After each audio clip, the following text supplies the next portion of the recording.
नमस्कार जी, जय हिंद प्यारे साथियों। मैं आप सभी का स्वागत करता हूं आपके अपने परिवार एफएम गोल्ड पर। और मेरे सामने बहुत ही शानदार और मेहनती बच्चे लोग।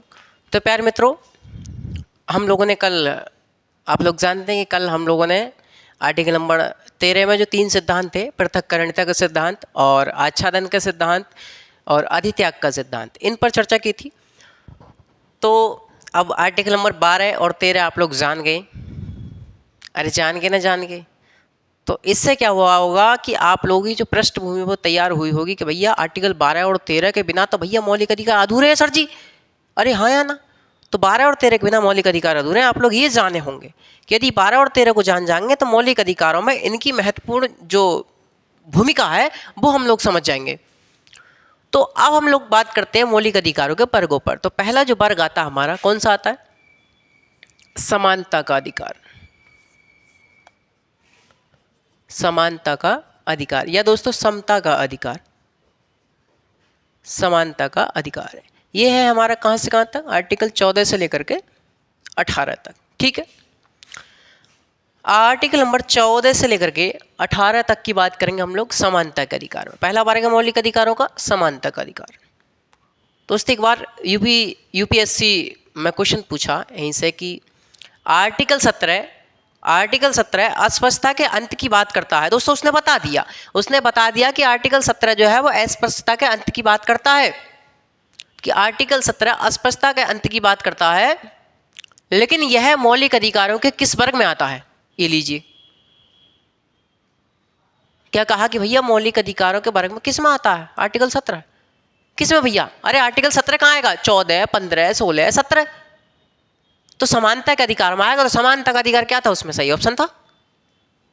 कभी कभी यूपीएससी ऐसे छोटे क्वेश्चन भी पूछ लेता है, तो ये छोटे क्वेश्चन है, मैं छोटे क्वेश्चन की श्रेणी में गिनता हूं इनको।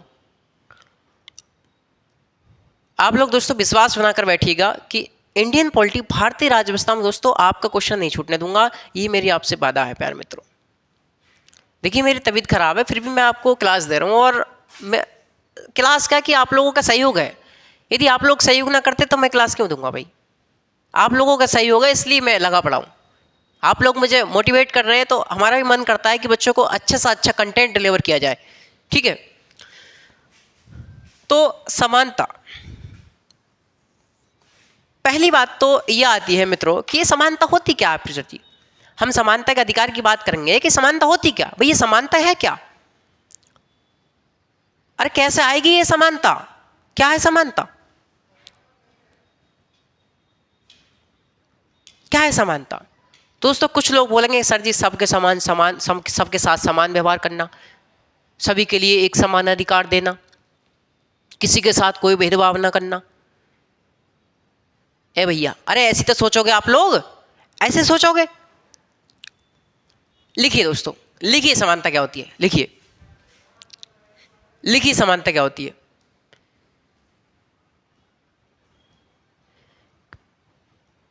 समाज की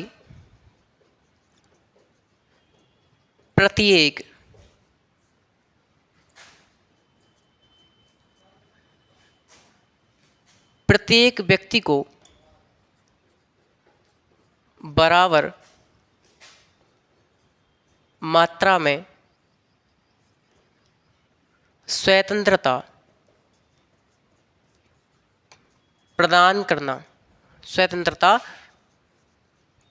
करना ही समानता है। क्या बात बताई मैंने आपको?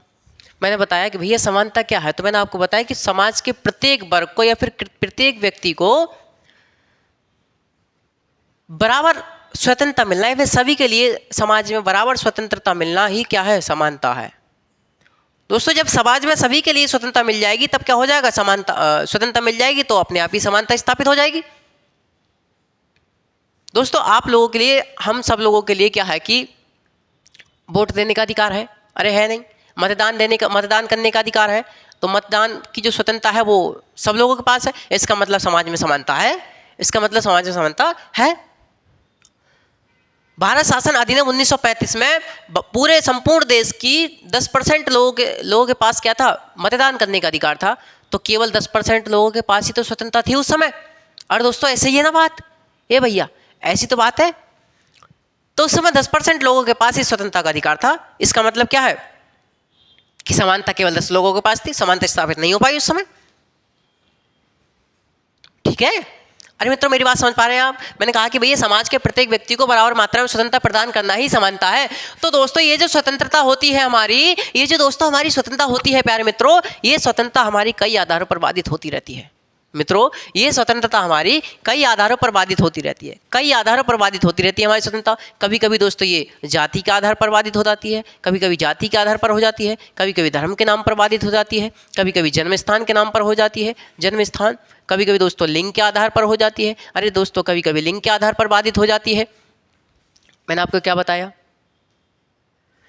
कि गुरुदेव, जब ये जो स्वतंत्रता है हमारी, ये स्वतंत्रता कई आधारों पर बाधित होती रहती है समाज में। कभी कभी जाति के आधार पर हो जाती है कि भैया तुम सिर्फ इस जाति के हो, तुम जिस जाति का हो तो तुम्हारा काम सिर्फ ये है, तुम इस काम को नहीं कर सकते। हमारा काम ये है, हम उस जाति के हैं, केवल हम ही उस काम को करेंगे, आप उस जाति को, आप उस काम को नहीं कर सकते।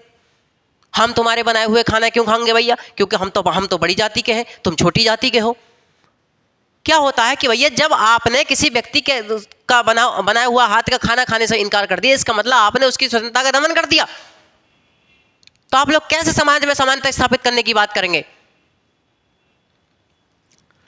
कभी कभी दोस्तों धर्म के नाम पर स्वतंत्रता बाधित होती है। तुम मुस्लिम धर्म से हो, तुम ये काम नहीं कर दोगे, हम केवल हिंदू धर्म से, हम ही ये काम करेंगे। तो क्या हुआ कि आपने किसी एक विशेष धर्म के व्यक्ति की स्वतंत्रता क्या कर दी, खत्म कर दी वहां पर। तो आप लोग फिर भी बात कर रहे हैं कि समाज में हम समानता स्थापित कर पाएंगे? इम्पॉसिबल प्यारे मित्रों, नहीं कर सकते हम लोग ऐसा। जन्म स्थान के आधार पर हम सिर्फ वहां के हैं, हम ही इस काम को करेंगे। लिंग के आधार पर महिलाओं को ये काम नहीं करने देना भैया, महिलाओं को ये काम नहीं करने देना। क्यों?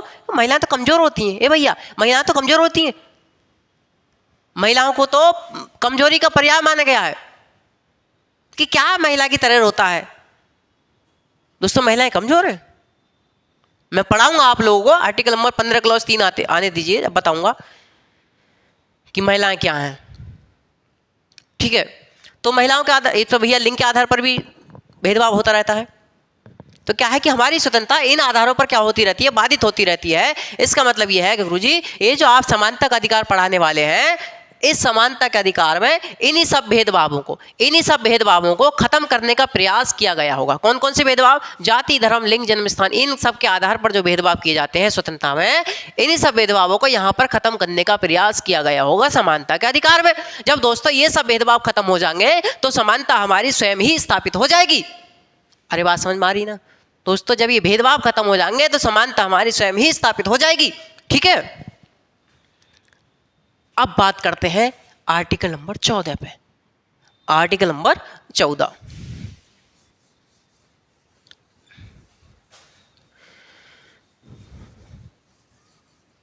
दोस्तों जब हम समानता की बात कर रहे हैं तो हमको पता होना चाहिए ना भैया समानता क्या है। अरे जब भी तो हम लोग समानता के अधिकार को समझेंगे। अरे हाँ है ना? तो देखिए दोस्तों, article number 14, article number 14, article 14 के दोस्तों 2 क्लॉज हैं। Article number 14 clause 1, 14 clause 2। 14 clause 1 बात करता है विधि के समक्ष समता, विधि के समक्ष समता, इक्वलिटी बिफोर लॉ। 14 क्लॉज 2 बात करता है विधियों का समान संरक्षण, विधियों का समान संरक्षण, विधियों का समान संरक्षण, इक्वल प्रोटेक्शन ऑफ लॉ। मैंने आपको बताया कि भैया आर्टिकल नंबर जो 14 है उसके 2 क्लॉज हैं। 14 क्लॉज 1 बात करता है विधि के समक्ष समता, और दूसरा है हमारा 14 क्लॉज 2 विधियों का समान संरक्षण। ठीक है, इतनी बात क्लियर आई आप लोग समझ में? प्यारे मित्रों, ये जो विधि के समक्ष समता का विचार है, ये जो विचार है विधि के समक्ष समता का जो विचार है, ये असल में विचार है प्रोफेसर डाइसी साहब, इंग्लैंड के प्रोफेसर डाइसी साहब हैं। कौन है? इंग्लैंड के प्रोफेसर डाइसी साहब हैं। उनका ये क्या है? विचार है। उन्होंने एक विचार दिया विधि का शासन, उन्होंने एक विचार दिया विधि का शासन, विधि का शासन यानी कि rule of law, rule of law. उनका एक विचार था रूल ऑफ लॉ या विधि का शासन। उस विधि के शासन में ही दोस्तों उन्होंने दो एलिमेंट बताए। पहला विधि के समक्ष समता, दूसरा बताया विधियों की सर्वोच्चता। दूसरा बताया प्यारे मित्रों विधियों की सर्वोच्चता, विधियों की सर्वोच्चता। अरे ये बात समझ में आई प्यारे मित्रों आपको? मैंने आपको बताया कि भैया 14 क्लॉज एक बात करता है विधि के समक्ष समता, और ये जो विधि के समक्ष समता का विचार है ये असल में विचार है प्रोफेसर डाइसी साहब का, इंग्लैंड के प्रोफेसर डाइसी साहब का विचार। उन्होंने एक विचार दिया रूल ऑफ लॉ या विधि के शासन। उस विधि के शासन के ही दो एलिमेंट है, एक विधि के समक्ष समता, दूसरा विधियों की सर्वोच्चता। ये बात आई समझ में आपको? अरे हाँ या ना? ठीक है। अब बात करते हैं दोस्तों विधि के समक्ष समता। दोस्त गुरुजी आपने ये बताया विधि के समक्ष समता, इसका क्या मतलब है? इसका मतलब सीधा साधा है प्यारे मित्रों, विधि के समक्ष समता का मतलब है कि किसी के साथ कोई भेदभाव नहीं किया जाएगा। मतलब किसी के साथ कोई भेदभाव नहीं किया जाएगा। सब क्या है? सब समान है, सबके साथ समान व्यवहार किया जाएगा, किसी के साथ कोई भेदभाव नहीं किया जाएगा। कोई राष्ट्रपति, कोई प्रधानमंत्री, कोई डॉक्टर, कुछ नहीं, सब क्या है? सब समान है विधि के सामने, सब समान है। ठीक है। और किसी के साथ कोई भेदभाव नहीं किया जाएगा, नो भेदभाव, यानी कि किसी के साथ भेदभाव नहीं किया जाएगा, सबके साथ समान व्यवहार किया जाएगा, सबके साथ समान व्यवहार किया जाएगा। ठीक है, सबके साथ समान व्यवहार किया जाएगा, सभी के लिए एक जैसे विधि का निर्माण किया जाएगा, एक विधि का निर्माण किया जाएगा, एक विधि का निर्माण किया जाएगा सबके लिए। ठीक है, ये बात आपको समझ में आई कि विधि के समक्ष समता का मतलब है किसी के साथ कोई भेदभाव नहीं किया जाएगा, सब लोग समान है, सबके साथ समान व्यवहार किया जाएगा और सभी के लिए एक प्रकार का लॉ बनाया जाएगा, सभी के लिए एक प्रकार की विधि बनाई जाएगी। प्यारे मित्रों एक बात, मेरी बात ध्यान सुने आप लोग। प्यारे मित्रों मैंने आपसे कहा कि भैया सब किसी के साथ कोई भेदभाव नहीं किया जाएगा, सबके साथ समान व्यवहार किया जाएगा। प्यारे मित्रों जब सबके साथ समान व्यवहार यदि हम कर देते हैं समाज में, प्यारे मित्रों यदि हम समाज में सबके साथ एक समान व्यवहार कर देते हैं तो एक बात बताइए मुझे कि समाज में समानता स्थापित हो जाएगी या फिर विषमता स्थापित हो जाएगी? रे अरे विनोद, ये भैया मैंने कहा कि यदि हम सबके साथ समान व्यवहार ही कर देंगे, किसी के साथ कोई भेदभाव नहीं करेंगे, तो क्या हो जाएगा? समाज में समानता स्थापित करने जा रहे हैं आप लोग या फिर विषमता स्थापित करने जा रहे हैं आप लोग? क्यों भैया? अरे जवाब दीजिए दोस्तों। आप लोगों को बिल्कुल ऑफलाइन की तरह पढ़ा दूंगा मैं, चिंता मत करिए, बिल्कुल मैं आपको बिल्कुल ऑफलाइन की तरह पढ़ा दूंगा। तो कुछ लोग कह रहे हैं गुरुजी समानता स्थापित करेंगे, समानता स्थापित करेंगे। सुनिएगा, जो लोग समानता स्थापित करने की बात कर रहे हैं समान व्यवहार से, वो मेरी बात सुने। हमने कहा कि भैया सरकार ने कह दिया, मान चलो सरकार ने कह दिया कि मेट्रो में किराया फ्री, मेट्रो में किराया फ्री कर रहे हैं हम। जब मेट्रो में आप किराया फ्री कर रहे हैं तो भैया सबका कीजिए। अरे जब आप मेट्रो में किराया फ्री कर रहे हैं तो आप सबका कीजिए। तो दोस्तों आपको क्या पता उस मेट्रो में कौन व्यक्ति 5 लाख रुपए महीना कमा रहा है और कौन व्यक्ति 5,000 रुपए महीना कमा रहा है? तो दोस्तों आपने तो समान व्यवहार करके क्या कर दिया? आपने उस 5 लाख रुपया महीना कमाने वाले को लाभ दिला दिया जो उसके लिए लायक था ही नहीं। आप देना चाहते थे 5,000 रुपये वाले को सहायता, लेकिन आपने किसे सहायता दे दी? आपने किसे लाभ दिला दिया? आपने दोस्तों 5 लाख वाले को लाभ दिला दिया। सरकार कह रही है कि भैया बिजली फ्री दे दो। अरे बिजली फ्री दे दो तो सबको बिजली फ्री दे दो फिर। तो दोस्तों आपको क्या पता कि भैया कौन आदमी 1 करोड़ रुपए महीना कमा रहा है और कौन आदमी 10,000 रुपये महीना कमा रहा है? तो समान व्यवहार करने से समानता स्थापित नहीं होगी गुड़िया। ए बाबू, ओ विनोद, इधर देख, इधर देख, बोर्ड पे देख, बोर्ड पे। मैंने कहा कि सबके साथ समान व्यवहार करने से समानता स्थापित नहीं होगी, बल्कि दोस्तों विषमता स्थापित हो जाएगी, बल्कि विषमता स्थापित हो जाएगी, बल्कि विषमता स्थापित हो जाएगी। और दोस्तों आपने कहा कि भैया एक जैसी विधि का निर्माण किया जाएगा, एक जैसे विधि का निर्माण किया जाएगा सबके लिए। जब आप एक जैसे विधि का ही निर्माण कर देंगे, मान के चलेगा सरकार ने कह दिया सबके लिए 30% टैक्स है, सबके लिए 30% टैक्स। तो दोस्तों आपको क्या पता समाज में भैया कौन आदमी 1 लाख रुपए महीना कमा रहा है और कौन व्यक्ति 10,000 रुपये महीना कमा रहा? जो व्यक्ति 1 लाख रुपए महीना कमा रहा है वो तो 30% टैक्स दे देगा, वो तो 30% टैक्स दे देगा। और जो व्यक्ति 10,000 रुपये महीना कमा रहा है फिर वो कैसे देगा? वो 30% टैक्स कैसे देगा भैया?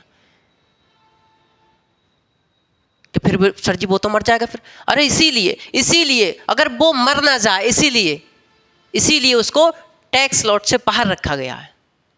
समझ रहे हैं आप मेरी बात? तो मैंने कहा कि भैया एक समान व्यवहार करने से या फिर एक जैसी विधि का निर्माण करने से समाज में समानता स्थापित नहीं होती है, बल्कि दोस्तों विषमता स्थापित हो जाती है। क्या हो जाती है? बल्कि विषमता स्थापित हो जाती है। और ऐसी समानता किस काम की? ऐसी समानता किस काम की जो समाज में विषमता स्थापित कर दे। दोस्तों ऐसी समानता किस काम की जो समाज में विषमता स्थापित कर दे? तो क्यों ना मैं इसे नकारात्मक समानता कह दूं। प्यारे मित्रों, क्यों ना मैं इसे नकारात्मक समानता कह दूं? क्यों ना मैं इसे नकारात्मक समानता कह दूं? नकारात्मक समानता, बात आपके समझ में आई?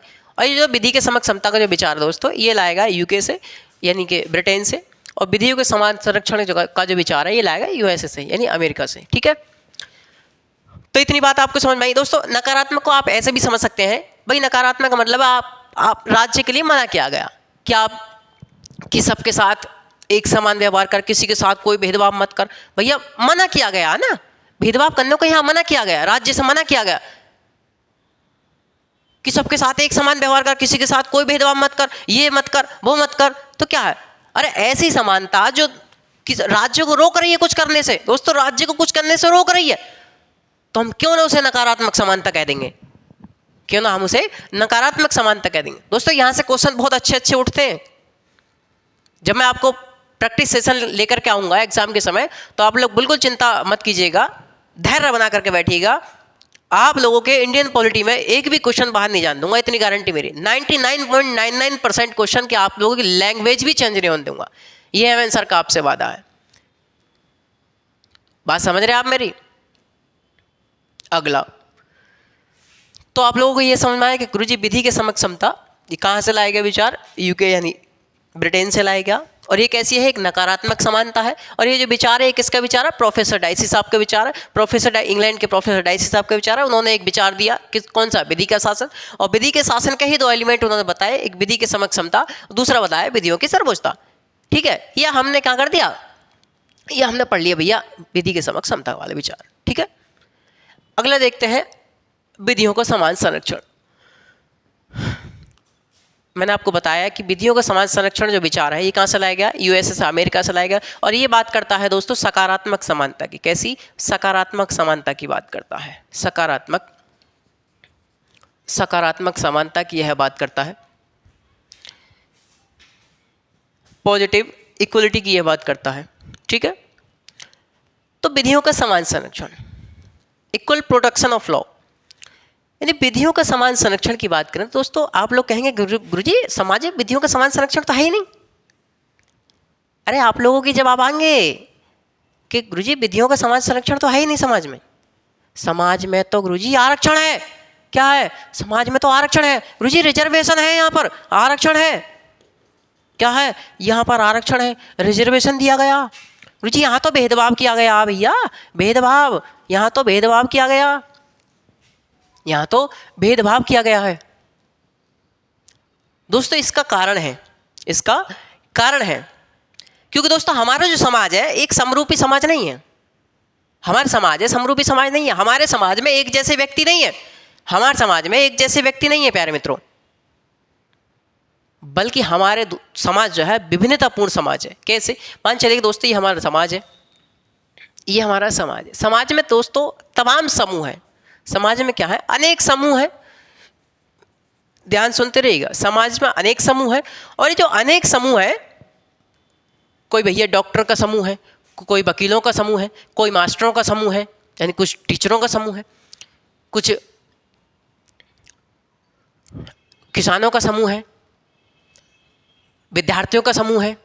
तो प्यारे मित्रों मैंने बताया कि समाज विभिन्नतापूर्ण है और इस विभिन्नतापूर्ण समाज में तमाम प्रकार के समूह हैं। और ये जो तमाम प्रकार के समूह है प्यारे मित्रों, इन तमाम प्रकार के जो समूह है इनकी जो मांगे हैं वो अलग अलग भी हो सकती हैं। अरे भैया हो सकती है ना, हो सकती है भैया। डॉक्टर की मांगे कुछ और होंगी, इंजीनियर की मांगे कुछ और होंगी, मास्टरों की मांगे कुछ और होंगी, किसानों की मांगे कुछ और होंगी, विद्यार्थियों की मांगे कुछ और होंगी, तो फिर तो दोस्तों राज्यों को अलग अलग विधि का निर्माण करना पड़ेगा। अरे विधि अलग अलग विधि का निर्माण करना पड़ेगा नहीं पड़ेगा? दोस्तों बिल्कुल करना पड़ेगा। तो मैं दोस्तों आपसे ये बात बताऊं कि विधियों के समान संरक्षण में शामिल है आरक्षण।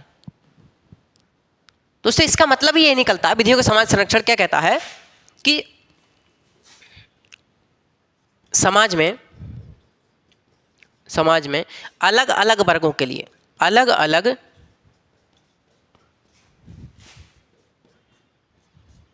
वर्गों के लिए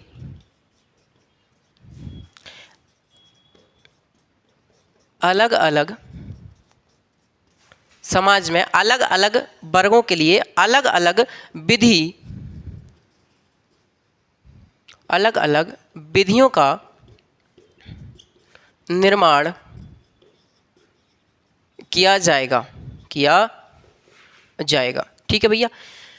हमने कह दिया विधियों के समान संरक्षण, हमने देखा कि भैया अलग अलग समाज में अलग अलग वर्गों के लिए अलग अलग विधियों का निर्माण किया जाएगा, क्योंकि भैया समाज में जो समूह है वो एक जैसे समूह नहीं है, क्योंकि सभी समूहों की क्या है, अलग अलग अपनी मांगे हैं। तो जब अलग अलग मांगे तो अलग अलग क्या किया जाएगा, विधियों का निर्माण किया जाएगा।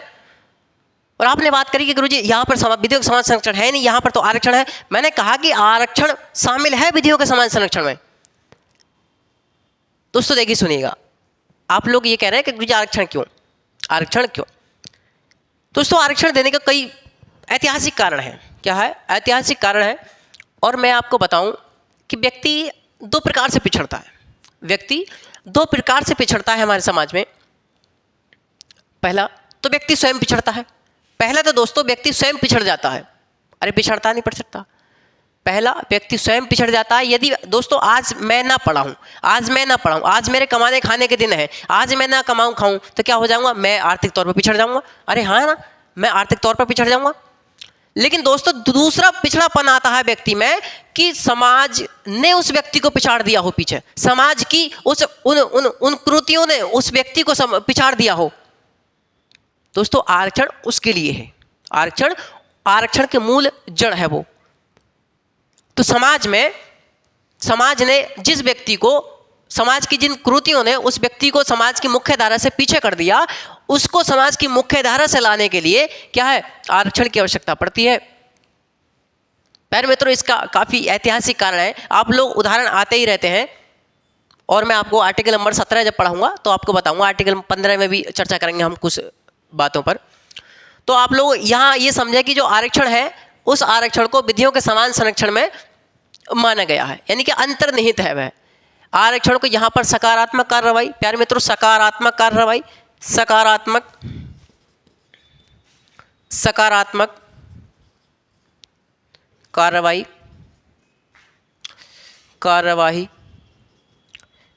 या फिर दोस्तों संरचनात्मक भेदभाव,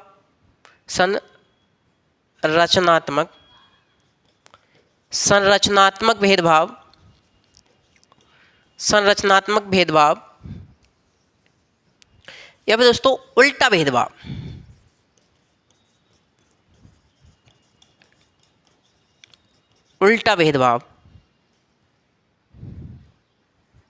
उल्टा भेदभाव माना गया है। मैंने कहा कि भैया आरक्षण क्या माना गया है, सकारात्मक कार्रवाई, ठीक है,